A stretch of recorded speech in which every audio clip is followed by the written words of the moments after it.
Hello. Hello. Good morning. आप सभी लोग कैसे हैं? अच्छे ही होंगे। जैसे कि मैं हाई स्कूल के विद्यार्थियों को बताना चाहता हूँ कि जो साइंस पढ़ते हैं, साइंस और मैथ, तो उनके लिए जो हिंदी होती है उनको प्रारंभिक हिंदी करना होता है। तो प्रारंभिक हिंदी में उन्हें सब कुछ नहीं पढ़ना होता है। जैसे मैं सिलेबस बता देता हूँ इस बार का। तो देखिए, जो आपका हिंदी गद्य के विकास का संक्षिप्त परिचय होता है, उस शुक्ल युग एवं शुक्लोत्तर युग से 5 क्वेश्चन आपके बनते हैं। सभी क्वेश्चन एक एक नंबर के होते हैं। ठीक यही पैटर्न आपके हिंदी पद्य के विकास का भी होता है, जिसमें रीतिकाल और आधुनिक काल से 5 क्वेश्चन बनते हैं, आपके एक एक नंबर के होते हैं। ये बहुविकल्पी होता है जो आपका 20 नंबर का आता है। तीसरा क्वेश्चन में आपका हिंदी व्याकरण से होता है, जिसमें समास। समास में आपको सभी समास नहीं पढ़ने हैं, सिर्फ 2 समास पढ़ने हैं, बहुब्रीहि समास और कर्मधारय समास। बहुब्रीहि समास वह होता है जिसमें न तो पहला पद प्रधान होता है न तो दूसरा पद, बल्कि इसमें कोई अन्य तीसरा पद प्रधान होता है। जैसे दशानन, दस है आनंद जिसके अर्थात रावण। गजानन, ज़्यादातर इसमें देवी देवताओं के पर्यायवाची शब्द आते हैं, तो आप इनको समझ सकते हैं। दूसरा आपको पढ़ना होता है कर्मधारय।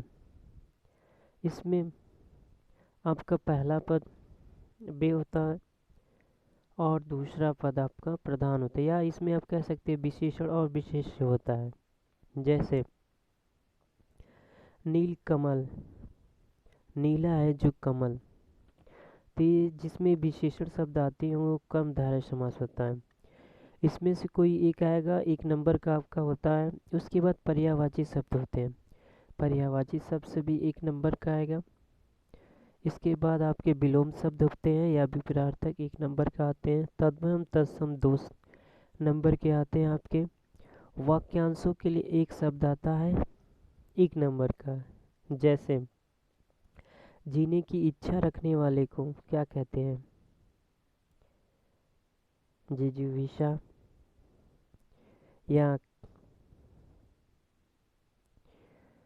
अब संस्कृत व्याकरण से देखिए, इसमें सर्वनाम में आपके 2 में से पूछता है, एक तद या तद का पुष्प होता है, एक युष्मद का। अब वाक्य का रूप देखिए, 1 नंबर का आता है। दूसरा आपका वाच्य, जिसे आप वॉइस कहते हैं, डायरेक्ट इनडायरेक्ट में पढ़ते हैं, उसका प्रयोग और वाच्य परिवर्तन होता है। इसके बाद आपका पद परिचय आता है, जिसमें विकारी और विकारी शब्द पढ़ने होते हैं। विकारी शब्द आपका संज्ञा, सर्वनाम, विशेषण और क्रिया आता है, जबकि अविकारी शब्द क्रिया, विशेषण, संबंध बोधक, समुच्चय बोधक और विस्मय बोधक शब्द आते हैं। हाँ, अब इसके बाद आपका आ जाता है वर्णनात्मक प्रश्न। ये 50 नंबर का होता है। अभी जो बहुविकल्पी आप लोग करते हैं 20 नंबर का होता है, जिसमें मैंने बता दिया। इसमें आपकी गद्यांश पर आधारित 3 प्रश्न आते हैं, जो 2-2 नंबर के होते हैं, आपको 6 नंबर मिलते हैं। ठीक इसी तरह आपका पद्यांश पर भी आता है 3 नंबर का।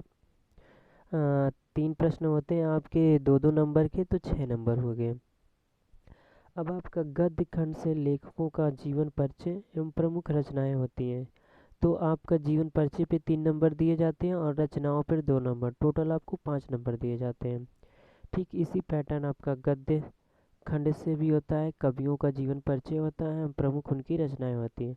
तो 3 नंबर आपके उनके जीवन परिचय पे दिया जाता है और 2 नंबर उनकी प्रमुख रचनाओं पर दिए